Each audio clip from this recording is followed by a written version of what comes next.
ধন্যবাদ। আসসালামু আলাইকুম, বিসমিল্লাহির রহমানির রহিম। আপনারা ভালো আছেন তো? শরীর টরীর ভালো আছে?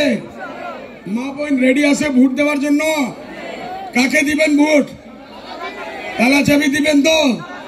রকিবুল ভাই, তুমি আর তোমার আনেওয়ালা নেত্রী শুনছি প্রিয়াঙ্কা গান্ধীজি আসতেছে, ভালো কথা।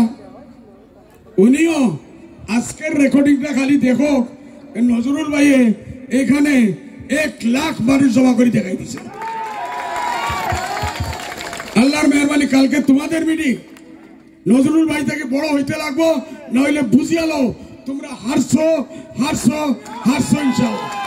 আর ইউডিএফ জিতছে জিতছে জিতছে, তালা চাবি জিতছে।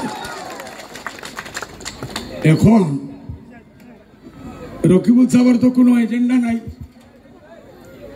পৃথিবীর মূল্য বৃদ্ধি হইতেছে, ওনার উপরে কোনো আসর পড়ে না, কেন মুফতার ভাত্তা খাইতেছে, উনি কোনো পয়সা দিয়ে খরিদতে লাগে না।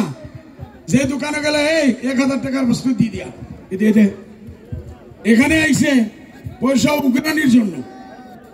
কয়েকজন কংগ্রেসী নেতা যে আমাদের সঙ্গে যোগদান করছে, ভালো ভালো নেতা, সবের এক কথাই হইল, রকিবুলে বলে 5 লাখ টাকা দে, রকিবুলে বলে 10 লাখ টাকা দে, রকিবুলে বলে 20 লাখ টাকা দিয়ে চাকরি দিব। যখন ওই মানুষটা ঘর ভার বিক্রি করিয়া, জমিন বিক্রি করিয়া লইয়া যায় 20 লাখ টাকা, বলে সরিও কয় না, এইটু তোমার কালি 30 লাখে দিয়ে দিস। এরকম মানুষ লাগে নাকি ধুবড়ির? 5 বরস থাকলে ধুবড়ির টুকরা টুকরা হিসাবে বিক্রি করে লিয়া দেব সোনাপুরি।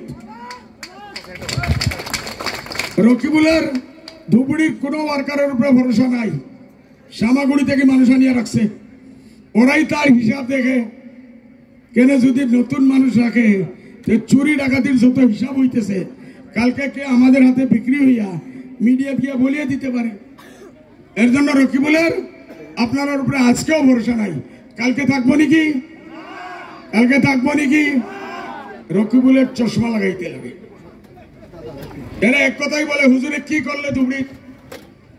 আরে হুজুরে কি করলে? চশমা লাগাও, পয়সা নাই, জকাতের পয়সা আমি দিব, জকাতে খাজুর খাওয়াইমু, কাপড় দিব, শাড়ি দিব তোরে। রকিবুল ভাই, ওই কাপড় পিন্দিয়া, শাড়ি পিন্দিয়া, লঙ্গি পিন্দিয়া, চশমা আমার জকাতের পয়সা লইয়া তুমি লাগাইয়া দেখ, এই ধুবড়ি ফুলবাড়ি ব্রিজ এটা কে আনছে? আরে আন্দা লুলা লাংড়া ওরা হাত লাগাইয়াও বলে বলে এটা হুজুরে আনছে, বলেন না? না, কংগ্রেসীরা দেখে না, বাকি কংগ্রেসী 99% দেখতেছে। রকিবুল সাহেবর ধুবড়ির কোনো ইন্টারেস্ট নাই, কোনোদিন আসিল না, এর জন্য উনি ধুবড়ি ফুলবাড়ি ব্রিজ দেখে নাই।